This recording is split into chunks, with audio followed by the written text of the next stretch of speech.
Topic 4.2, ठीक है। Work done by a variable force, ठीक है। इस टॉपिक में हम पढ़ेंगे work done by variable force. Variable force क्या होती है जी? Variable force, force whose magnitude and direction is changing. Variable force वो होती है जिसका मैग्नीट्यूड और उसकी डायरेक्शन चेंज हो। मिसाल के तौर पर रॉकेट मूव अप, जब रॉकेट ऊपर जाता है तो उसकी हर पॉइंट पे फोर्स और डायरेक्शन चेंज होती है, ठीक है। और इसी तरह स्ट्रेचिंग ऑफ स्प्रिंग, स्प्रिंग को हम खींचे तो डिफरेंट टाइम पे डिफरेंट फोर्सेस और डिस्प्लेसमेंट चेंज होता है, ठीक है, इक्वल नहीं होता। ये दो इसकी एग्जांपल हैं। अच्छा, इसके दो मेथड होते हैं, एक इंटरवल मेथड और एक ग्राफिकल मेथड, ठीक है। इसको शो करने के लिए दो तरीके हैं मेजर करने के लिए, ठीक है। Work done by a variable force, interval method और ग्राफिकल मेथड। हम मैं पहले आपको करवाता हूँ यहाँ पर इंटरवल मेथड, ये वाला है ये इंटरवल मेथड, ठीक है। फर्ज करें यहाँ से कोई ए पॉइंट है, इधर से हम फोर्स लगा के यहाँ पर बी डिस्प्लेसमेंट तय करते हैं, ठीक है। इसको हम क्या करेंगे, छोटे छोटे पार्ट्स में डिवाइड कर लेते हैं, ऐसे 1 2 3 4 5। इनको क्या करेंगे, डिस्प्लेसमेंट को छोटे छोटे पार्ट्स में डिवाइड कर लेते हैं, ठीक है। फ़र्ज़ करें कि ये जो पहला है यहाँ से यहाँ तक पहली लाइन तक, तो ये डेल्टा डी है डिस्प्लेसमेंट, और ये ऊपर जो फोर्स लग रही D1 है, ये वाला F1 हो गया पहले पार्ट का जो डिस्प्लेसमेंट और फोर्स, ठीक है। सेम इसी तरह यहाँ से यहाँ तक F2 फोर्स लग रही है और यहाँ पे डेल D2 होगा, यहाँ पर F3 इसी तरह सेम। ये ऊपर जो फोर्स लग रही 5 पार्ट्स हैं तो अलग अलग हमने डिवाइड कर लिया, F1 F2 F3 यहाँ से Fn तक जितनी भी वो लगेगी, ठीक है। तो ये जो डिस्प्लेसमेंट तय कर रहे हैं हर इंटरवल में, उसको हम लिखेंगे delta D1, delta D2, delta D3 और डेल्टा n तक जितने भी वो डिस्प्लेसमेंट होंगे, ठीक है। वर्क का फार्मूला हमें पता ही है, W equal to F D cos theta, ठीक है।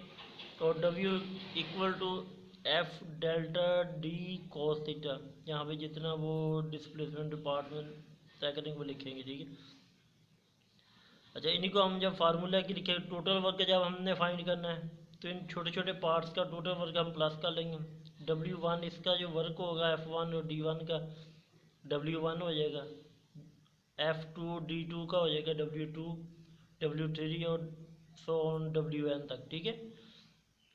जितने वर्क होंगे उन सब का टोटल कर लो, यहाँ पे वर्क का क्या करेंगे टोटल। तो W1 का फार्मूला क्या होगा वर्क का, F1 D1 cos थीटा, यहाँ पर इसका F1 D delta D1 cos theta, ठीक है। इसी में प्लस कर दो F2 delta D2 cos theta.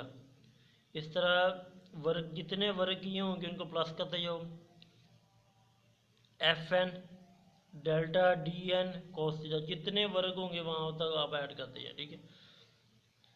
इसी को हम एक शॉर्टकट तरीके से लिखते हैं, ये देखो ये समेशन n जितने वो वर्ग किए हुए हैं, ठीक है, और नीचे I इक्वल टू 1, ठीक है। इसको जब ये सारे का शॉर्टकट जो है ना, इसको हम सारे को प्लस करें डायरेक्ट तो यही आंसर आ जाएगा, ठीक है।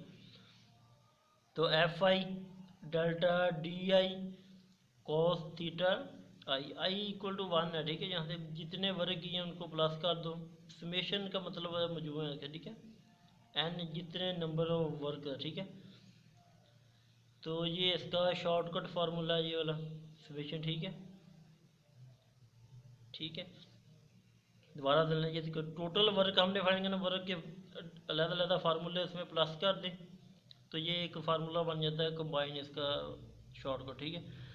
तो समेशन n ऊपर लिखना है, I equal to 1 Fi delta DI and cos theta I, ठीक है।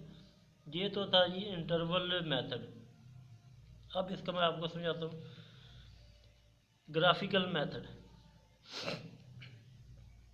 ग्राफिकल मेथड में क्या करेंगे जब इधर देखिए, यही वो ए पॉइंट से हम बी पॉइंट की तरफ जा रहे हैं, ठीक है। हम ए पॉइंट पर कोई फोर्स लगा के डिस्प्लेसमेंट तय किया हमने बी पॉइंट तक, ठीक है।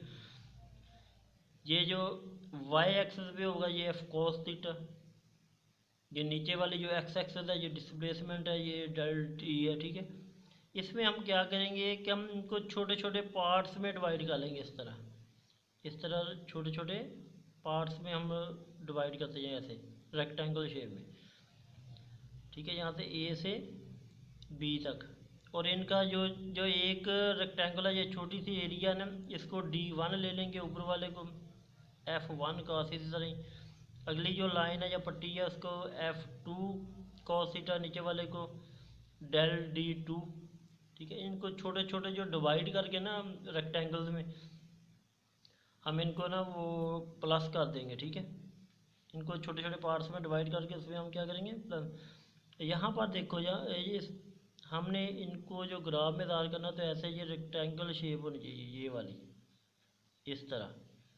लेकिन यहाँ पर ये देखो, यहाँ तक ये रेक्टेंगल नहीं बन रही है, छोटी ये कटे हुए पीस ऐसे, ये चीज़ें अगर इस तरह डिफरेंस आ रहा हो ग्राफ में, ये देखो ये पूरी वो रेक्टेंगल नहीं बन रही है ना, ये वाली शो नहीं हो रही वर्क में, ये वाली ये चीज़ है। तो हम इसको क्या करेंगे, मज़ीद और छोटे पार्ट्स में डिवाइड कर देंगे, जैसे इसी तरह इसको और मज़ीद छोटे पार्ट्स में डिवाइड कर दो, तो उससे हम उसकी पैमाइश सही कर सकते हैं, ठीक है। जो रेक्टेंगल की शेप प्रॉपर ना बने यहाँ पर, तो उसको क्या करेंगे और मज़ीद छोटे छोटे हिस्सों में डिवाइड कर देंगे। ऊपर वाला जो होगा वो F1 cos थीटा, जितनी लाइनें पट्टियाँ होंगी ये, ठीक है, वो नीचे वही उनके डिस्प्लेसमेंट होंगे, ठीक है। ये देखो W1 equal to F1 cos theta del D1। अच्छा, इसके लिए हम लिमिट अप्लाई करते हैं, ठीक है। इस ग्राफ के लिए क्या करते हैं, लिमिट होता है बिल्कुल छोटी छोटी पैमाइशें करना, क्लोज टू ज़ीरो। यहाँ पर देखो टोटल वर्क होगा limit del D approach to zero, यानी कि डिस्प्लेसमेंट इतना तकरीबन ज़ीरो के करीब, क्योंकि हमने बिल्कुल छोटे छोटे पार्ट्स में डिवाइड करके उनका दिया। तो summation N I equal to 1, और यहाँ पे आ जाएगा F I cos theta I del D I, ठीक है। सेम वही फार्मूला जो समेशन वाला हमने वो पीछे लगाया इंटरवल मेथड में, यहाँ पर लिमिट को अप्लाई करेंगे। जब हम इस तरह ग्राफिकल मेथड से करेंगे तो उसमें क्या करेंगे, लिमिट अप्लाई करेंगे। फार्मूले में यहाँ पर लिमिट है, यहाँ पर कोई आएगा न्यूमेरिकल वगैरह में आपको समझा दूँगा कैसे अप्लाई करते, ठीक है। तो इसमें हम छोटे छोटे पार्ट्स में ज़्यादा डिवाइड करेंगे, जिधर से ये पूरी रेक्टेंगल पट्टी नहीं बन रही, तो ये इसको हम मज़ीद छोटे छोटे हिस्सों में डिवाइड करके ना उसकी कैलकुलेशन करेंगे, ठीक है। तो यहाँ पर ये इसके दो मेथड थे, interval method and graphical method, ठीक है। ठीक है जी।